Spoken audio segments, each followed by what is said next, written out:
Assalamualaikum warahmatullahi wabarakatuh. Kembali lagi dengan saya Santi Novita. Saya akan menjelaskan tentang pemotongan PPh pasal 21. Dasar hukumnya yang pertama adalah Undang-Undang Nomor 36 Tahun 2008, ditunjang dengan Per Nomor 16 Tahun 2016 dan 101 Tahun 2016. Kemudian siapa saja yang dipotong? Yang pertama adalah pegawai. Pegawai ini terdiri dari pegawai tetap dan pegawai tidak tetap yang hanya menerima penghasilan jika bekerja. Kemudian yang berikutnya adalah bukan pegawai, yaitu menerima penghasilan atas jasa yang dilakukannya. Kemudian peserta kegiatan, penerima uang pesangon dan pensiun, kemudian komisaris, kemudian mantan pegawai. Komponen dalam perhitungan PPh pasal 21 ini yang pertama adalah penghasilan rutin, contohnya adalah gaji dan tunjangan-tunjangan.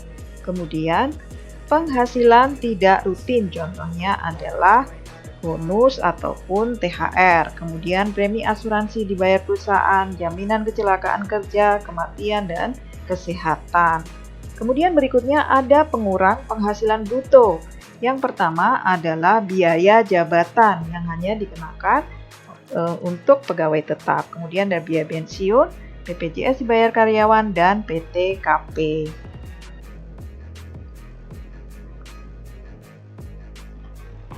Berikutnya, siapakah pemotong PPh pasal 21?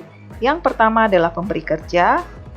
Berikutnya adalah bendahara atau pemegang kas pemerintah. Kemudian dana pensiun. Kemudian orang pribadi yang melakukan kegiatan atau juga penyelenggara kegiatan seperti event organizer. Kemudian yang bukan pemotong PPh 21 adalah kantor perwakilan negara asing. Yang kedua adalah organisasi-organisasi internasional yang tidak termasuk subjek pajak penghasilan. Kemudian organisasi-organisasi internasional yang memiliki ketentuan perjanjian internasional sebagai bukan pemotong pajak. Yang berikutnya adalah pemberi kerja orang pribadi yang tidak melakukan kegiatan usaha, yang mempekerjakan orang pribadi untuk melakukan pekerjaan rumah tangga.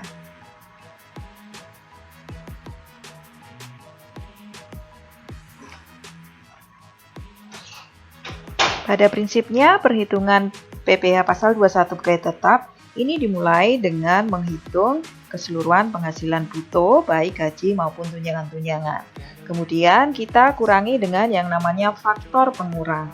Kemudian kita akan dapatkan yang namanya penghasilan neto. Nah, penghasilan neto ini kemudian dikurangi dengan PTKP atau penghasilan tidak kena pajak. Kemudian kita akan memperoleh yang namanya PKP atau penghasilan kena pajak. Penghasilan kena pajak ini kemudian kita kalikan tarif PPh pasal 21.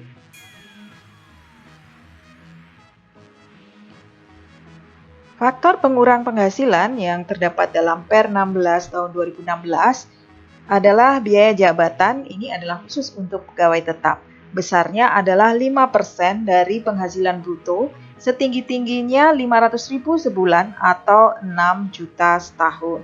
Kemudian yang kedua adalah iuran yang terkait dengan gaji yang dibayar oleh pegawai kepada dana pensiun. Kemudian pengurang untuk penerima pensiun berkala adalah sebesar 5% dari penghasilan bruto, setinggi-tingginya 200.000 sebulan atau 2.400.000 setahun.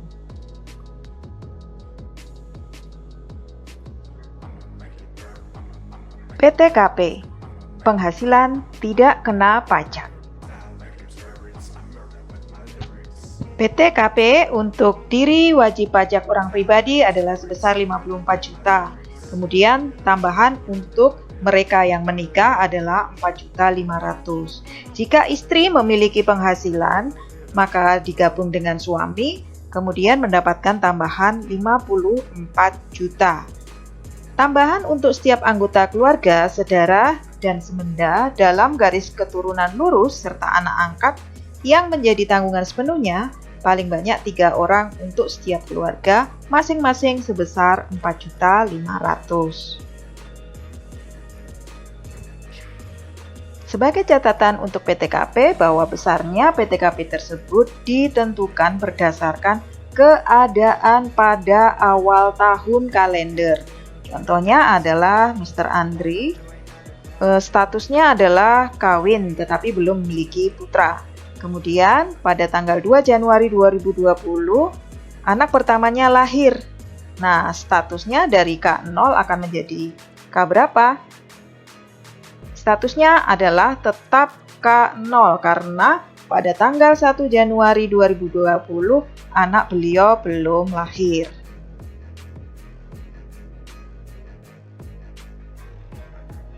PTKP untuk pegawai yang baru datang dan menetap di Indonesia, maka ditentukan berdasarkan keadaan pada awal bulan dari bagian tahun yang bersangkutan. Contohnya adalah pada tanggal 23 Februari 2020, Tantowi yang statusnya tidak menikah mulai menetap di Indonesia dan bekerja di Bank ABC. Nah, pada tanggal 20 Desember Tantowi menikah. Status Tantowi tersebut ditentukan pada bulan Februari 2020, yaitu tidak menikah atau TK.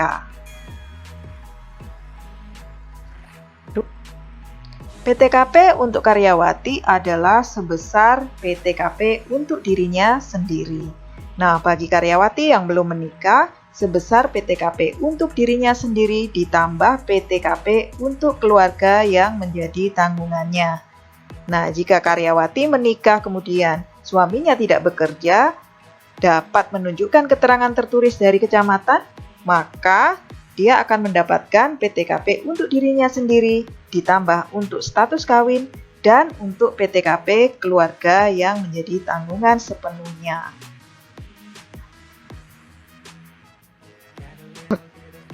Sebagai contoh, Pak Arief dan Bu Yeni sama-sama bekerja di PT ABC. Nah, keduanya masing-masing memiliki 1 orang putra. Nah, bagaimana PTKP-nya? PTKP Pak Arief adalah K1. Besarnya adalah 54 juta ditambah status kawinnya adalah 4.500.000 ditambah tanggungannya 1 orang anak yaitu 4.500.000. Nah, bagaimana dengan Bu Yeni? PTKP-nya adalah TK atau untuk diri sendiri sebesar 54 juta.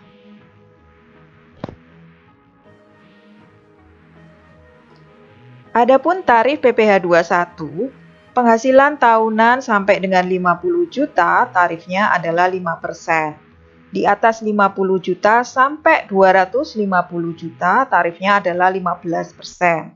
Kemudian di atas 250 juta sampai dengan 500 juta tarif 25%. Di atas 500 juta tarifnya adalah 30%. Contoh berikutnya adalah bagaimana menghitung PPh atas penghasilan yang tidak teratur seperti bonus. Nah, ada 2 langkah untuk menghitung PPh atas bonus. Langkah yang pertama, kita hitung terlebih dahulu PPh gaji plus bonus. Yang kedua adalah PPh gaji saja. PPh gaji plus bonus ini dimulai dengan gaji setahun atau penghasilan setahun ditambah bonus ditambah dengan segala tunjangan premi. Kemudian dikurangi faktor pengurang. Nah, ini biaya jabatan, pensiun misalnya. Kemudian kita dapatkan penghasilan neto. Penghasilan neto kita kurangi dengan PTKP, kita dapatkan PKP. PKP dikalikan tarif, maka kita dapatkan yang namanya PPh atas gaji dan bonus. Nah, langkah kedua kita lakukan sama tetapi tidak melibatkan bonus yang kita terima tadi. Jadi hanya untuk gaji setahun plus tunjangan-tunjangan. Selanjutnya adalah sama. Kemudian kita kurangkan PPh atas gaji dan bonus tadi dengan PPh gaji. Sehingga kita akan mendapatkan PPh atau penghasilan yang tidak teratur yang dalam hal ini adalah bonus.